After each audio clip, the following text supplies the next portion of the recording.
You're gonna like it, you know. And then you go to Costco and they give you that little sample, and you're like, oh, You got me. that's pretty good.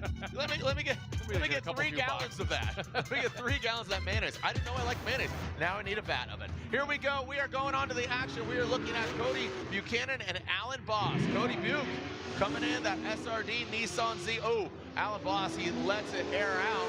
Looks like, again, that other Nissan Z in that chase position comes now into that third outside zone. That's going to tighten it up. Boss dives in. So see that? Buchanan massage it up in there. That's that natural flow. I talk about that box as they exit out of the keyhole or the horseshoe.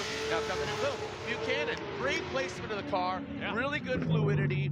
You know, Boss was a little bit sporadic in that chase position. We're going to have to take a look at the overhead view and see what happened there.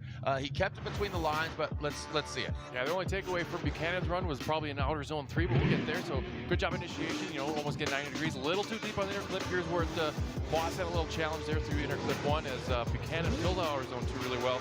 Had a bit of a waver there, left foot braking. Again, he was shallow there in 3.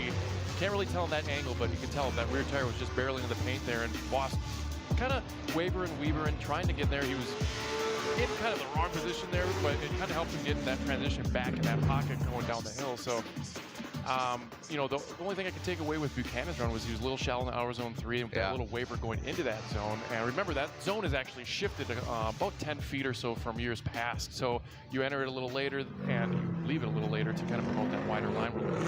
So let's reverse him. Boss is out front for the clean air. Buchanan follow. All right, here we go. Boss out front using all the force. He works from left to right. Goes for that straight line approach. He does take that tighter line. It looks, it has to come out of it a little bit. Gives a little bit of angle.